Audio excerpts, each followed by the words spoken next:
and there's just really great like Easter egg moments and comments that they'll make that are just really exciting. And I hope people just attribute them to me and assume that I wrote them. Please tell me you're not going to eat that. Huh? No, of course not. I'm just taking in the ambiance. Do you pay a lot of attention to what fans are saying about Invincible? I'm online 24/7. Nice. I'm reading every word. I only read until I cry. So you read for approximately like, 32 I seconds. was like, good news? Well, no, it takes me about an hour. Oh. Thank you very much. Well, it is a good I'm show. just like, good news, good news, good news, and I'm depressed. Great. Time to go. Was there any response to season 3 that surprised you?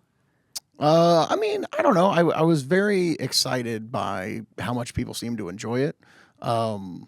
You know, I don't know. I don't recall any like overtly negative stuff. But to be completely honest, I hit the peaks, and then I'm just like, all right, that's enough for me. Yeah, you go. I don't go into the valleys. Go out while you're on top. Yeah, that makes sense to me because hashtag internet. Like, if you've ever posted anything about this show on Reddit, oh God, I've not seen it. Oh, you won't go on Reddit. I don't go to Reddit. I don't know. It's just one of those corners of the internet that I never got hip to. You know? I'm like sub-threads? I don't understand. Oh. I mean, I've been on it when I've done a Reddit AMA. But I'm just a pretender. I'm a tourist. I'm just doing it for promotion. Got it. So you have I don't belong to the community. There's like a team of people assisting you at that point. I mean, I'm on the keyboard. Mm-hmm. Yeah.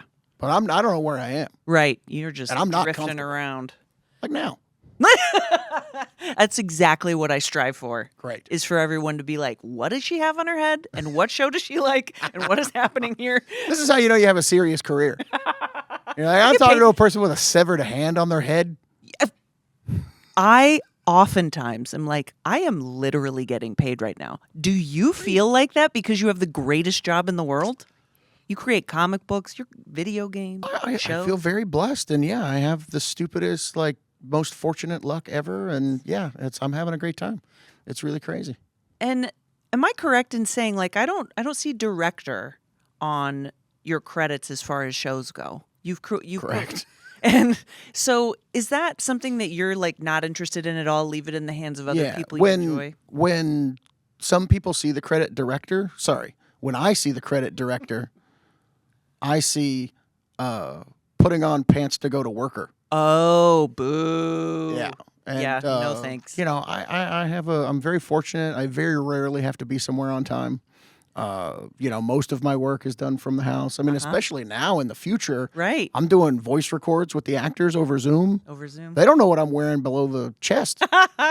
Now they do. As long as I've got a nice scarf on, I'm good to go. Awesome. Jaunty scarf, if you will. Yeah. Now, you do have way more of a hand, though, in creating the Invincible versus game. Sure. Right? Yeah. And this isn't your first foray into video games, but what are you most excited? But it's probably our best. Aha! Yes, look at that promotion. Yes. What are you most excited for players to see and to experience? I think the full cast. Like, we're slowly doling out, like, here's this fighter, and that's very exciting, and people are very excited every time we announce a new one. We just announced Cecil Stedman is in the game at this convention, which is just so cool. He uses Reanimin to fight, and it's just like there's so many cool elements of the show and comic that are working into the game. But I think that, like, all the different matchups, there's a lot of characters that haven't really interacted much in Invincible, if you really think about it, and some of those are going to get to fight in the game, and it's going to be really cool. When you're doing a voiceover session with everybody, how do you tell them to push it more? Like, what are some of your favorite voiceover moments that are going to end up in the game? Do you have anything that comes to mind? Gosh, I mean, I think that there's so many lines of dialogue in the game that I had nothing to do with writing that are just so absolutely clever because, you know, there's a lot of taunts and different things, and they actually talk quite a bit, like, during the fights, which is really exciting. Awesome. And there's just really great, like, Easter egg moments and comments that they'll make that are just really exciting, and I hope people just attribute them to me and assume that I wrote them. Yes, so let's just put that on record. You definitely wrote all that stuff. I mean, 1,000%. Definitely. Yeah. How is making this video game, like, pushing the violence envelope way more for you? Because something that's great about the show is that it balances this really extreme violence, but with really human drama. Do you get to just kind of do away with that for video games and be like, they're ripping each other apart? It's probably more blood per minute. than the show. Oh, by Jesus. Far. Okay. Well, So yeah, because the fighting is constant, and what's really cool about our game is the blood and the way it like hits and affects the characters is unique depending on how the fight's going. So if you're losing a fight, you'll be all beaten and bloody, and your opponent's like fists will be bloody. yeah. But then if you're winning the fight, then you'll have the bloodier like fists and things and feet because you'll be kicking them, and they're just like covered in blood. So I think that the way that it's like dynamic blood that is unique to the fighting is really cool. But it is an absolutely blood soaked game, and sometimes there are moments in the game where something's happening, and if anybody's seen the demos, like you kind of see this stuff where it's like somebody's head's popping off or something bad is happening, and it's just like a spray of blood that covers the entire screen for a couple frames, and you're like, whoa, like, that is a lot of blood. Yeah. Woohoo! Yeah. So if you like blood, Invincible Versus is the game for you. Coming in 2026.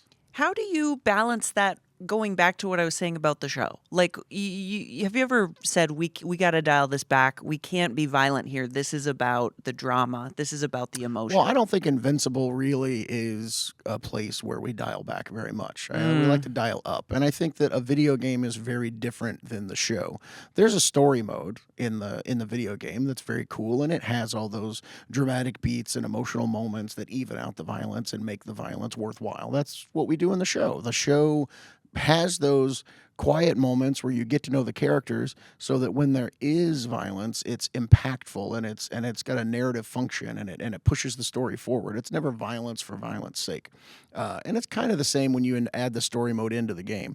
But, really games are intense, and this is a fighting game. And yeah, I think that the violence is more than justified here. So now that you're into the Transformers world as well, Sure. What would you say it is about that world that really grabbed onto you as a kid because you're a lifelong fan of it? Yeah. I mean, I'm a visual guy. That's why I'm so into comic books, and I think that the designs of those characters and how unique they are when you look at everything else that was out at the time. I mean, these are vehicles and weapons and objects that like turn into giant robots, and I mean, just saying it out loud, it's like, yeah, how do you not like that? That's super Right. cool. But I think that with the original cartoon and the 1986 movie and a lot of the stuff that's come after, there's so much like heart and drama and character infused into these characters. And Yeah. that 86 movie, like, you have to realize I watched that when I was 8 years old. I went and saw my favorite toys that I'd been playing with for years and watching a cartoon about die in horrific ways in super startling moments that I never could have anticipated were coming, and it affected me as an 8-year-old, and it made me want that out of every form of entertainment. It like turned entertainment into a thing that surprises and shocks and moves you in like a really exciting way, and it's kind of inspired my entire career. Like, if you think about Walking Dead and Invincible, I'm trying to push the same emotions that I got out of watching the 1986 Transformers movie. So in a way, you could say that like Transformers are kind of like my reason for being where I am. That's interesting. And you know what else it makes me think of is that when you are operating off such a strong emotional reaction to these properties, do you feel like the art that you create is a way of processing it even today, all these years later? Like, Okay, let's not get into processing emotions from the past. I know I keep doing this. I don't think CBR is ready for where this interview could go.